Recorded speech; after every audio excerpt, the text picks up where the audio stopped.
Walkings, second part, the same soul entering, but a lot more evolved. Hello again, thank you for being here, welcome to my channel. I hope you are happy and well today. I am Swaruu.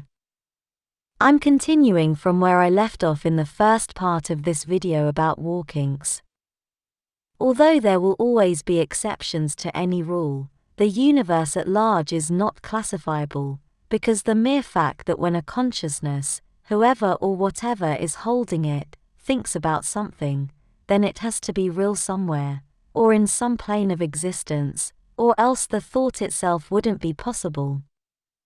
Every entity, being or thing with consciousness awareness, is a fragment of the whole, of the greater source, of the universe as the sum of everything that can possibly be conceived as an idea.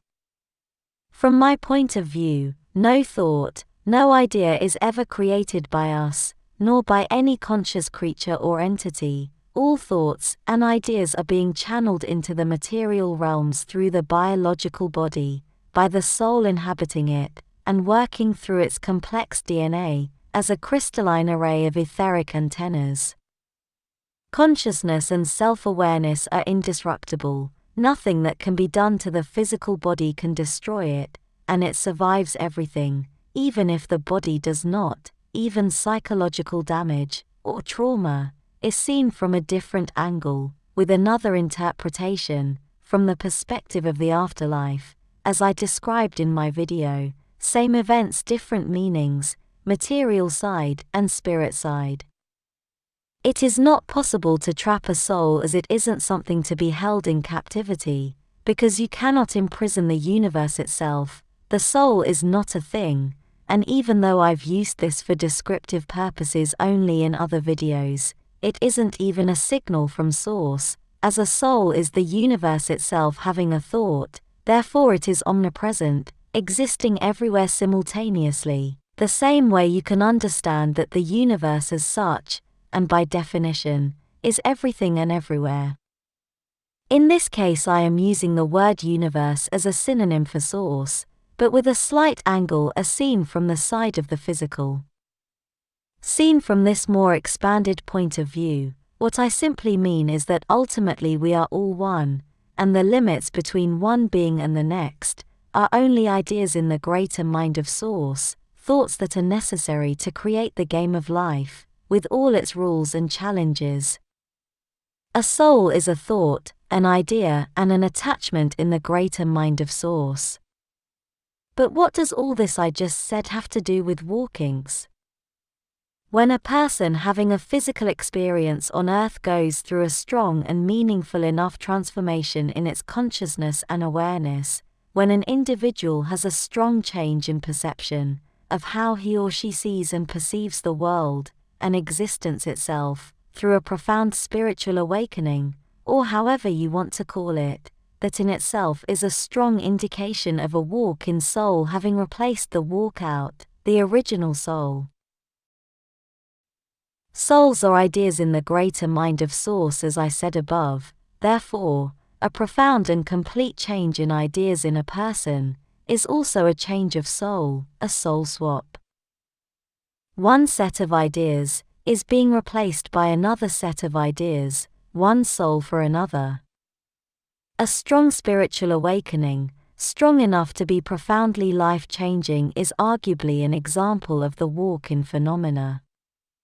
It could be argued that the change was caused only by the same soul that has transformed itself, which has evolved in a rapid way, for whatever reason, as I described in my previous video when I said that not every transformation is necessarily a walk-in event, but, even though this is still valid, there is another important thing I haven't mentioned yet. As I explained before, a body can only be inhabited, or taken over by a soul that has a frequency compatibility. The soul's vibration must correspond to the vibration of the DNA inside the physical body cells, or there wouldn't be an effective pairing, they wouldn't connect, in other words. The reason why an exiting walk-out soul and an entering walk-in soul can operate through the same body is said to be because they are both different versions of the same higher self. The exiting soul and the entering soul are the same person, but at different points in their own spiritual evolution, one much more evolved than the other. This is why the walk-in soul is always much more evolved than the walk-out soul. From a wider, more expanded point of view, they are both the same soul, at different points in their spiritual progression, as I said above, but from the lower, more pragmatic, material world point of view, they are still perceivable as two people, and not the same soul, as their characteristics may be extremely different from one another, yet their essence, their vibration is still close, or similar enough to be able to activate and work through the same body, when the switching occurs. This also explains why so many people who have undergone a strong spiritual awakening experience memory loss of past events that happened before their awakening process, or tend to remember them as having occurred very long ago, as if they were childhood events, when you know that they happened in your adulthood and only a few years ago, in a similar way as how past lives are recalled, for those of you who do remember them.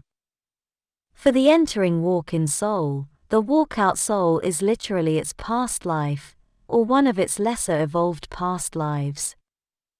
The walk-in highly evolved soul is returning to a compatible body to fix unresolved issues, for one or another specific mission, be it of a personal nature or to guide an entire civilization, by seeding advanced knowledge, skills, and spiritual concepts straight from higher realms. From an expanded perspective, from the timeless angle of higher astral realms, they are the same soul, only separated, or differentiated by unalike points in their spiritual evolution, and simultaneously, they are profoundly different souls from the earthly planes and points of view.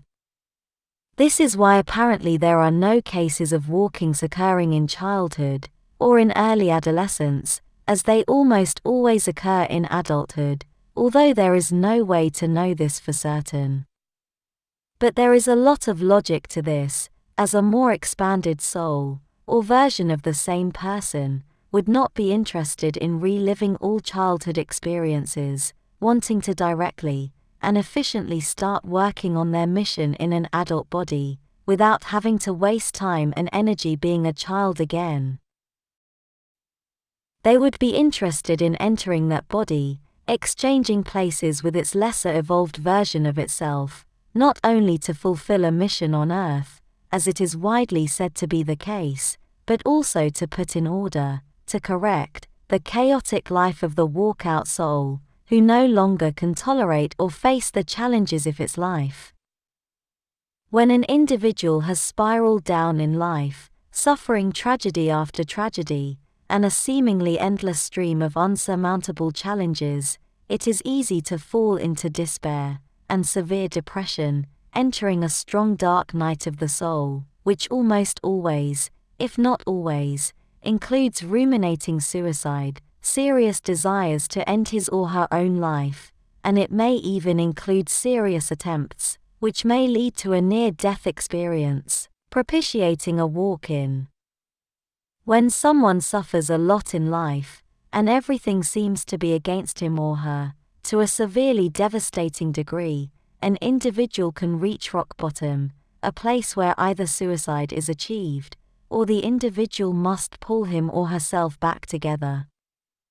The individual in this position has nothing to lose, as he or she has already lost everything, but having decided to fight forward, where every advance, however little it may be, is an improvement to life, and a person with this regained strength becomes highly motivated and unstoppable. This life and attitude transformation, although technically being of the same person or soul, is a quantum leap forward in spiritual evolution for the person, and it is at this very point where the higher self of that same soul may swap positions with the lesser evolved and highly battle-damaged walkout version of itself. That highly evolved version of the same soul has switched positions with the lesser evolved one, with the specific mission to fix the individual's life, and to fulfill a more expanded mission which involves being a beacon of light and of hope for others, even if it is just by example, for other souls who are facing the same problems it did, and to help elevate the overall frequency and vibration of the planet. Even though using immersion pod technology we can know that each biological body can only pair with a soul which has the correct and exact vibration as the ones in each cell's DNA, much as a key must correspond exactly to a specific lock, or else the system will not work, sometimes a soul that apparently has nothing to do with the original one may come in. There are many things and aspects of walkings that are not yet fully understood, and being that this phenomenon is extremely difficult to study, we most probably never will. Although the rule of vibration compatibility is scientifically backed, there are many cases where a soul has entered another body apparently without good compatibility, and without any kind of technological adapter. Some of these cases can be related to the phenomenon of demonic possessions, where there is a good enough compatibility between the demon's vibration and the body of the host, being that the victim must have been at a low enough vibration, already acting as a demon. Even before the lower astral evil entity would step into that body and take over it, displacing the original one, who may not have stepped out, remaining there in latency, overwhelmed by the entering demon who vastly exceeds its own soul etheric power. Yet, and as is to be expected, most of the cases of possession occur when a backdrop person, or NPC, is taken over by the demon, who uses them as organic portals whenever it wants to act through them to achieve anything that it may want, using the soul's matrix animated individual's position, role in society, or place in power for the demon's advantage. This is clearly seen when observing the actions of evil people in places of power, politicians, police, military, medical professionals, and psychopaths all alike, all being highly vulnerable to demonic possession as they are in places, or in a position where they can cause much harm and suffering to the rest of the human population. Anybody in those social roles, or in any other similar one, and conscious of having a soul, must be twice as aware and twice as vigilant as any other normal person, as they become easily targeted by demons, this with, or without, a soul of their own.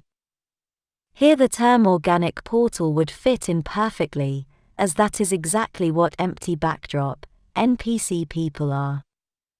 They are literally doorways for demons and other evil entities in the lower astral to enter the world of the living, to work through those empty shells, and to further their chaos and suffering causing agendas against the individuals with a soul, who share the world of the living with those empty people and the demons who work through them. All to lower their vibration, to be readily accessible to the demons for energetic exploitation, as I described months ago, in my videos about the portals that we all make. Religious exorcism rituals tend to be successful against most of these lower astral demons, because they are products of the matrix, and they were spawned as egregores, by the collective unconscious and all its rules, which included strong religious beliefs, as I shared in detail in previous videos. A walk-in phenomenon is a consented soul swap, and a possession is a hostile takeover. That is the main difference. There will be a third video about walkings, as there is still a lot more to say and share, but for now, this will be all for today. Thank you for watching my video and for liking and subscribing, I appreciate it a lot. And I hope to see you here next time. Take care. With much love, your friend, Swaruu.